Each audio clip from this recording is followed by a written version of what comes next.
अस्सलाम वालेकुम viewers and welcome to my YouTube channel. और आज के इस टॉपिक में बेसिकली हम मैकेनिज्म पढ़ेंगे कि हमारे बॉडी के अंदर जो स्केलेटल मसल है वो कॉन्ट्रैक्ट या रिलैक्स किस तरह करते हैं। तो आए चले हम स्टार्ट करते हैं। लेकिन स्टार्ट करने से पहले मैं आपको बताता चलूं कि इससे प्रीवियस लेक्चर में मैंने स्केलेटल मसल को पूरा डिटेल में बताया हुआ है। तो आप उस वीडियो को देखेंगे तो फिर प्रॉपर एट द एंड आपको कॉन्ट्रैक्शन मैकेनिज्म समझ में आ जाएगा स्केलेटल मसल्स का। लेकिन फिर भी मैं यहाँ पर आप लोगों को एक ओवरव्यू दे दूंगा कि स्केलेटल मसल हमारा कैसा होता है। लेकिन हमारा जो बेसिक टॉपिक है आज का बेसिकली कि हमारा स्केलेटल मसल कॉन्ट्रैक्ट कैसे करता है और रिलैक्स कैसे करता है। तो आइए चले हम स्टार्ट करते हैं। देखें, सबसे पहले हमें पता होना चाहिए कि स्केलेटल मसल हम कहते हैं किसे हैं। तो जैसे कि हमने पढ़ा है अब तक कि वो मसल जो हमारे हड्डियों से जुड़ा हुआ हो उसे हम कहते हैं बेसिकली स्केलेटल मसल। तो मैंने यहाँ पर लिख दिया कि ये जो मसल है बेसिकली ये हमारा स्केलेटल। अब हमने क्या किया, सिंपली स्केलेटल मसल को कट किया, कट करके बाहर निकाल लिया। लेट सपोज ये मसल का थोड़ा सा पीस हमने बाहर निकाल लिया। अब हमारे स्केलेटल मसल के बाहर एक मेम्ब्रेन होता है जिसको हम कहते हैं एपिमीसियम। एपिमीसियम का काम क्या है कि जितने भी हमारे स्केलेटल मसल है आपस में ओवरलैप हुए हुए रहते हैं। तो बीच में मेम्ब्रेन यानी कि एपिमीसियम इसलिए होती है ताकि फ्रिक्शन को रिड्यूस करे, आपस में अगर वो रगड़ खा रहे हो तो डैमेज होने से बचाए। ये दो फंक्शन है बेसिकली एपिमीसियम का। अब मसल के अंदर आप देख रहे हैं कि छोटे छोटे से स्ट्रक्चर्स हैं, ग्रीन से मैंने बनाया हुआ है। इन छोटे छोटे स्ट्रक्चर को मैं कह सकता हूं कि ये क्या है, मसल बंडल। और मसल बंडल का दूसरा नाम क्या है, बेसिकली फेसिकुला। अब ये जो ग्रीन वाला पूरा है ना बेसिकली ये मसल बंडल। अब मसल बंडल के बाहर भी मेम्ब्रेन है, उस मेम्ब्रेन को लेकिन अब हम क्या कहते हैं, पेरीमीसियम कहते हैं। अब मसल बंडल भी क्या होता है, एक दूसरे के ऊपर ओवरलैप हुआ हुआ रहता है और रगड़ खा रहा होता है मूवमेंट के दौरान। तो पेरीमीसियम प्रोटेक्ट भी करेगा और फ्रिक्शन से क्या करेगा, रिड्यूस करेगा। अब अगर हम मसल बंडल को देखते हैं तो मसल बंडल के अंदर देखें मैंने ये रेड से स्ट्रक्चर बनाया हुआ है, इसे हम कहेंगे मसल फाइबर। और ये बेसिकली रियल सेल है हमारे स्केलेटल मसल का। तो स्केलेटल मसल के सेल को हम मसल फाइबर कहते हैं बेसिकली। अब हमने क्या किया, इस मसल फाइबर को भी बाहर निकाल दिया। ये रेड से पूरा मैंने बनाया हुआ है। अब मसल फाइबर के बाहर जो मेम्ब्रेन होती है उसे हम कहते हैं एंडोमीसियम। अगेन एंडोमीसियम क्या करेगा, प्रोटेक्ट करेगा और फ्रिक्शन को क्या करेगा, रिड्यूस करेगा। अब जब आप मसल फाइबर को निकाल कर देखते हैं तो मसल फाइबर के अंदर ये ब्लू से मैंने स्ट्रक्चर बनाया हुआ है, दैट इज मायोफिब्रिल। अब एक मायोफिब्रिल को हम निकाल कर बड़ा कर देखते हैं तो ये ऐसा नजर आता है बेसिकली। अच्छा, एक मायोफिब्रिल का जो साइज होता है वो 1 से लेकर 2 माइक्रोमीटर तक होता है। अब देखें, अगर हम मायोफिब्रिल को बड़ा करके देखें तो ये डार्क हिस्सा नजर आ रहा है, इसे हम ए बैंड कहेंगे। ये लाइट वाला हिस्सा नजर आ रहा है, इसे हम आई बैंड कहेंगे। ये डार्क वाला ए बैंड कहलाएगा। फिर ये रेड से मैंने बनाया हुआ है, ये एच जोन। फिर ये मैंने डार्क जोन बनाया हुआ है ब्लू मार्कर से, दैट इज ए बैंड। फिर ये लाइट हिस्सा इसे हम कहेंगे आई बैंड।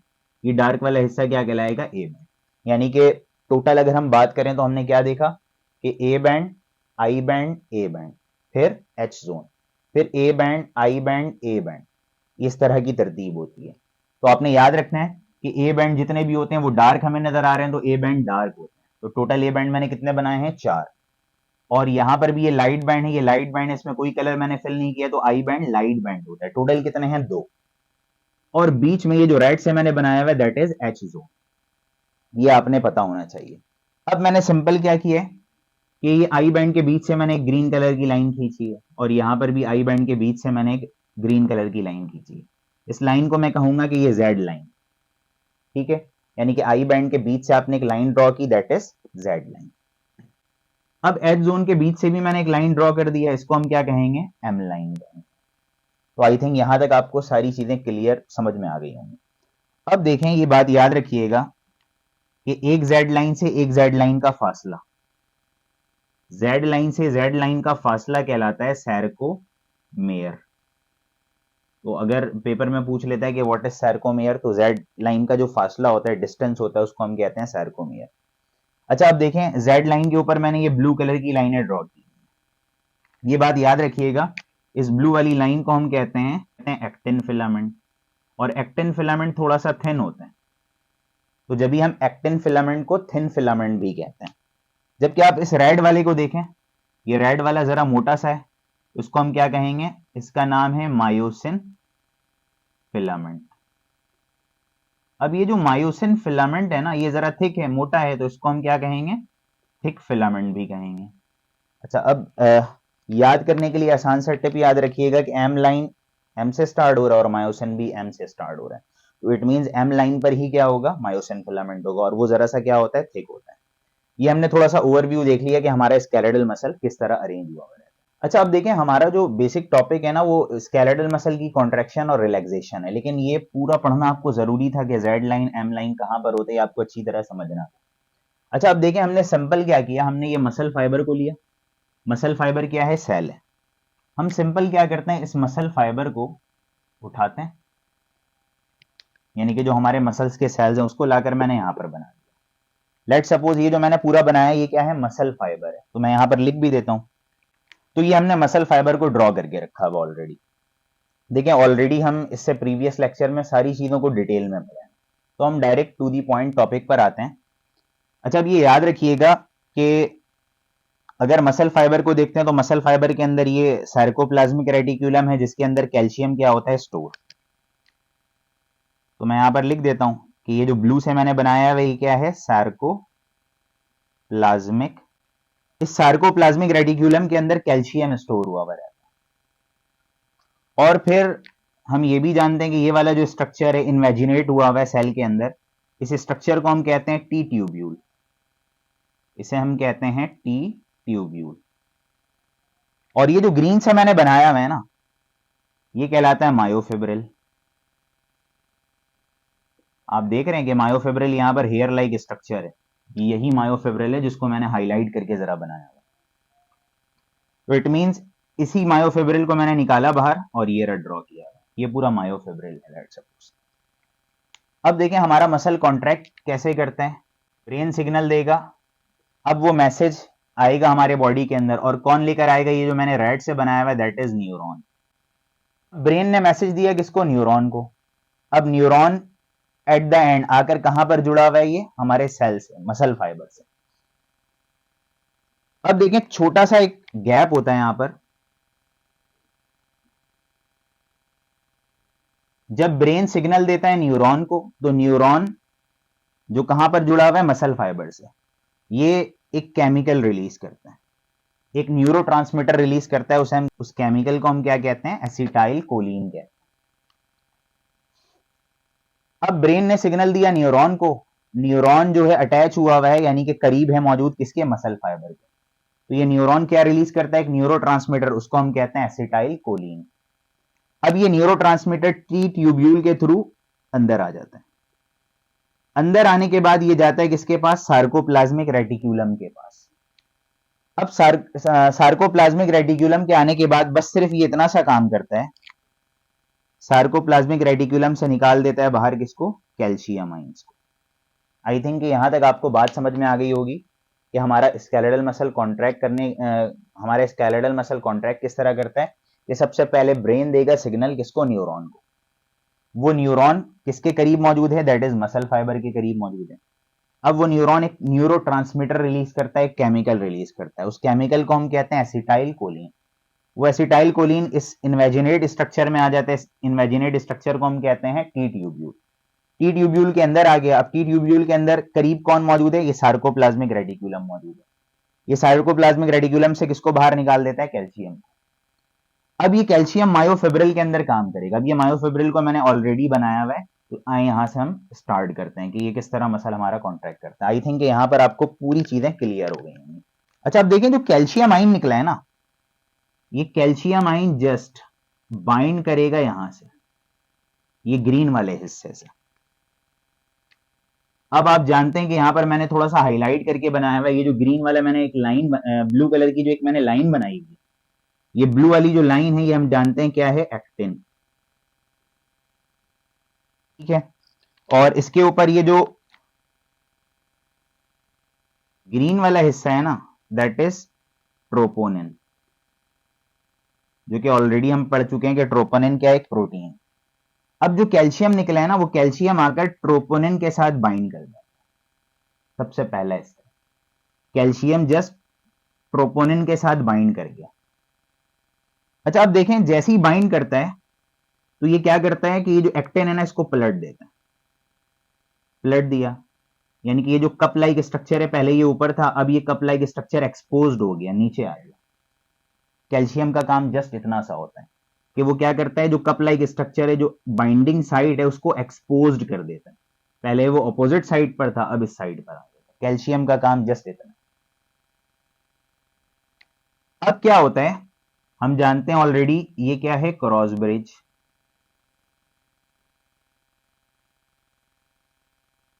और ये रेड वाला क्या है, मायोसिन।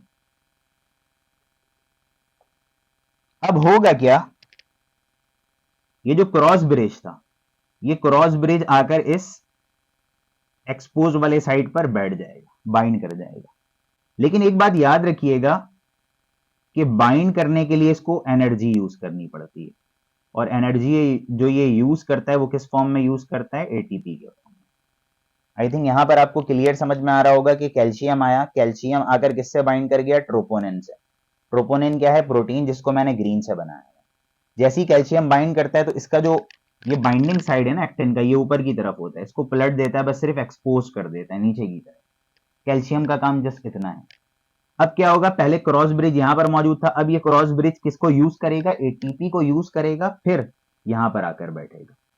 यानी कि आप कह सकते हैं ये बाइंडिंग साइड आया, ये बेसिकली क्रॉस ब्रिज है, क्रॉस ब्रिज का हेड है, ये बाइंडिंग साइड आ गई। अब एटीपी को यूज करके ये जाकर ऐसे बाइंड कर जाएगा, जस्ट इतना सा काम हो गया।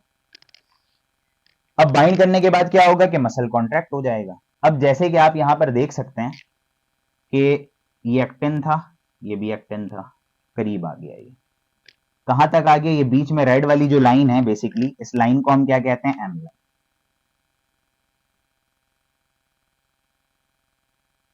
आपका मसल क्या हो गया, कॉन्ट्रैक्ट हो गया, शॉर्ट हो जाएगा।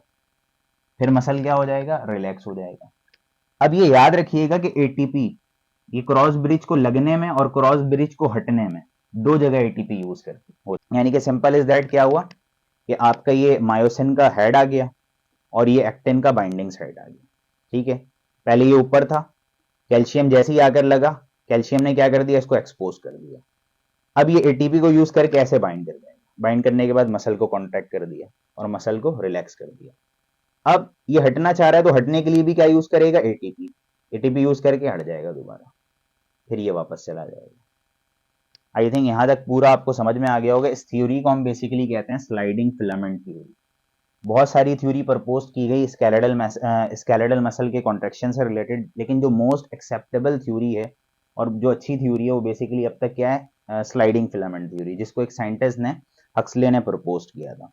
तो आई थिंक ये पूरा आपको समझ में आया होगा। एक मैं ओवरव्यू दोबारा दे देता हूँ।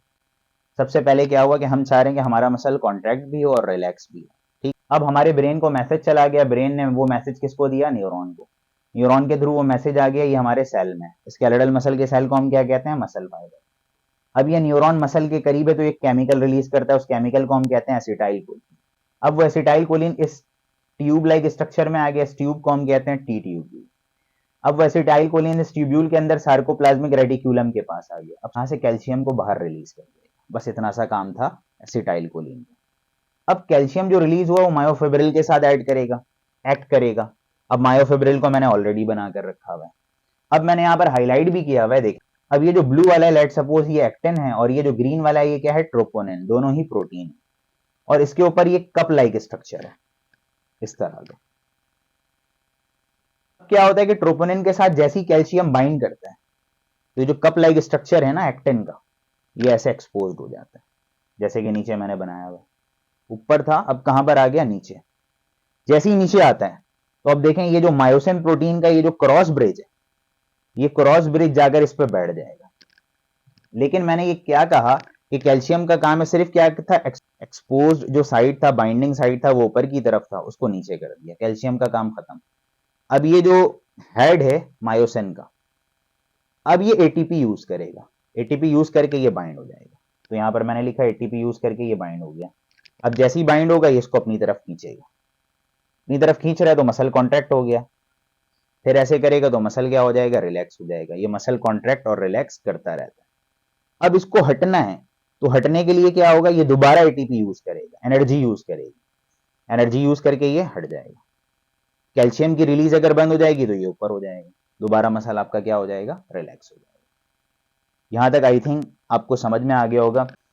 अच्छा, अब एक इंपॉर्टेंट चीज, लेट सपोज मसल आपका कॉन्ट्रैक्ट हो गया है, अब इंपॉर्टेंट नोट याद रखिएगा कि मसल कॉन्ट्रैक्ट होने से क्या होता है, पहले जेड लाइन जरा बड़ा था, अब ये जेड लाइन क्या हो गया, छोटा। और आप जानते हैं कि जेड लाइन से जेड लाइन का फासला क्या कहलाता है, सार्कोमियर। तो इंपॉर्टेंट नोट में सबसे पहले आप क्या लिख सकते हैं कि सार्कोमेयर, सार्कोमेयर क्या हो जाता है, शॉर्ट। अच्छा अब देखें यहां पर पहले एच जोन था रेड सा, अब यहां पर एच जोन खत्म, क्योंकि ये जो एक्टिन है ये एक दूसरे के करीब आ गया। तो आप लिख सकते हैं कि एच जोन क्या हो जाता है, डिसअपियर। तीसरी चीज आप देख रहे हैं कि ये जो आई बैंड था ये जरा बड़ा सा था, अब आई बैंड जरा शॉर्ट हो गया। तो ये याद रखिएगा कि इसमें आई बैंड क्या हो जाता है, आई बैंड शॉर्ट हो जाता है। ये पेपर में एमसीक्यूज पूछ रहे थे कि हमारा जब मसल कॉन्ट्रैक्ट करता है तो क्या चेंजेस आती है, सार्कोमेयर शॉर्ट हो गया, एच जोन यहां पर था यहां पर डिसअपियर हो गया, और आई बैंड भी जरा सा क्या हो गया, शॉर्ट हो गया। अच्छा अब इस थ्योरी को स्लाइडिंग फिलामेंट थ्योरी क्यों कहा जाता है, अब देखें यहां पर क्या हो रहा है कि मायोसिन के ऊपर ये एक्टिन स्लाइड कर रहे हैं, यानी कि क्या होता है कि आप हाथ के एक फिंगर्स को दूसरे हाथ के फिंगर्स पर ऐसे स्लाइड करें, जब इस थ्योरी को हम क्या कहते हैं, sliding filament theory. I hope कि आपको यहां तक पूरा क्लियर समझ में आया होगा। इंशाल्लाह नेक्स्ट लेक्चर पर मुलाकात करते हैं। अल्लाह हाफ़िज़।